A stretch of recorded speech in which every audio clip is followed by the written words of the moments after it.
যে কোনো পূর্ণ সংখ্যা n এর জন্য n⁴ minus K N cube minus n square plus 2n রাশিটি 4 দ্বারা বিভাজ্য, যেখানে কে একটি ধনাত্মক পূর্ণ সংখ্যা, কে এর সর্বনিম্ন মান কত?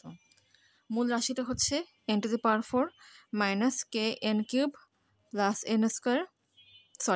Minus n square plus 2n, এটা মাইনাস হবে।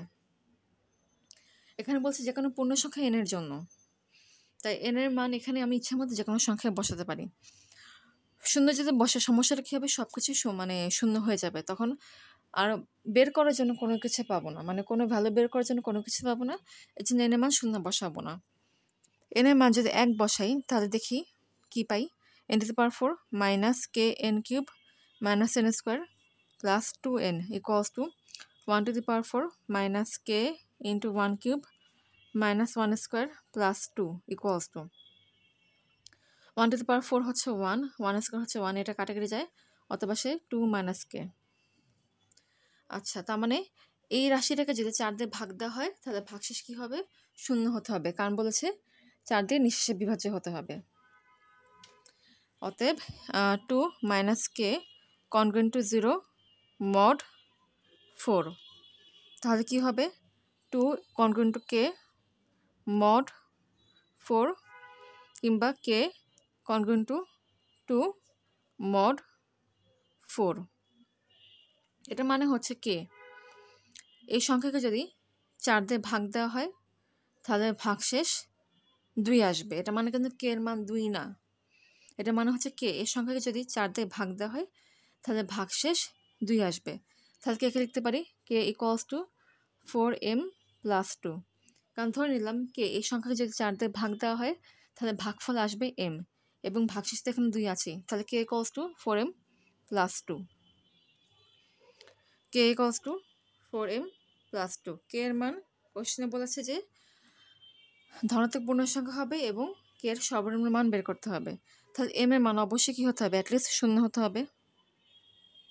তাহলে কে এর মান কী হবে? 4 × 0 প্লাস 2 ইকুয়ালস টু 0। কে এর মান মিনিমাম হওয়ার জন্য এম এর মানটা 0 বসানো হয়েছে।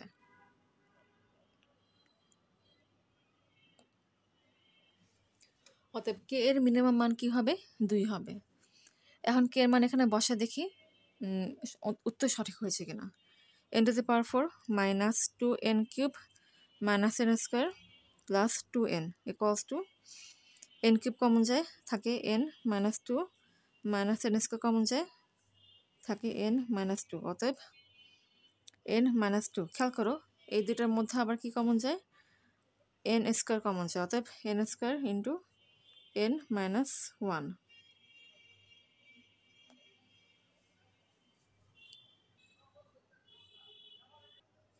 স্যার আমি এখানে একটু ভুল করেছি, এই দুইটা সংখ্যা থেকে n কমন যায়, n। আর তাহলে এই দুটো সংখ্যা থেকে n কমন যাবে, তাহলে আসবে n স্কোয়ার মাইনাস 1। হ্যাঁ, তাহলে লেখা যায় n ইন্টু, এটাকে ভাঙলে হবে n minus 1 into n plus 1, এটা হচ্ছে কি n মাইনাস 2। এখন যদি এই 4টা সংখ্যাকে একটু সিরিয়ালি লিখি তাহলে কীভাবে লিখতে পারি? n plus 1 into n minus 1 into n minus 2। এরা কিন্তু পরপর 4টা ক্রমিক সংখ্যা। আচ্ছা, এখান থেকে আবার একটু বলছি, কে এর মান 2 বসানোর পর এই দুটো অংশ থেকে n কিউব কমন যায়, n কিউব কমন গেলে এখানে আসবে n মাইনাস মাইনাস, এখানে আসবে 2। আচ্ছা, এই দুটো অংশ থেকে n কমন যায়, যদি n কমন না হয় মানে মাইনাস n, তাহলে কী হবে?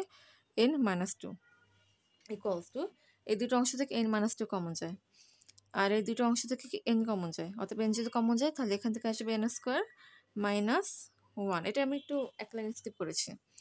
আচ্ছা, এখন খেয়াল করো n স্কোয়ার মাইনাস 1, এটা হচ্ছে a square minus b square সূত্র, অতএব n স্কোয়ার মাইনাস 1 এই জায়গায় লেখা আছে n minus 1 into n plus 1, অতএব সম্পূর্ণ রাশিকে লিখতে পারি n into n minus 1 into n plus 1 into n minus 2। এখন এই 4টাকে যদি সিরিয়ালি লিখি তাহলে কীভাবে লিখবো? n plus 1 into n minus 1 into n minus 2। এই যে n plus 1 n minus 1 n minus 2। খেয়াল করে এর হচ্ছে কি পরপর 4টা ক্রমিক সংখ্যা গুণফল। পরপর 4টা ক্রমিক সংখ্যার মধ্যে অবশ্যই একটা সংখ্যা এমন থাকবে যেটা হচ্ছে 4-এর গুণিতক, যেমন 15, 16, 17, 18, 16 4-এর গুণিতক, আবার 21, 22, 23, 24, 24 4-এর গুণিতক। তার মানে পরপর 4টা সংখ্যা, মানে পরপর 4টা ক্রমিক সংখ্যার মধ্যে যেকোনো একটা সংখ্যা অবশ্যই এমন থাকবে যে সংখ্যাটা কি 4 অথবা 4-এর গুণিতক। তার মানে পরপর 4টা ক্রমিক সংখ্যার গুণফল অবশ্যই কী হবে, 4 দিয়ে নিঃশেষে বিভাজ্য হবে। তার মানে কে এর সর্বনিম্ন মান যে 2 বের করেছে এটা হচ্ছে সঠিক অ্যান্সার। তার মানে কে এর মান হচ্ছে 2, মানে কে এর মিনিমাম মান হচ্ছে 2, এটাই অ্যান্সার।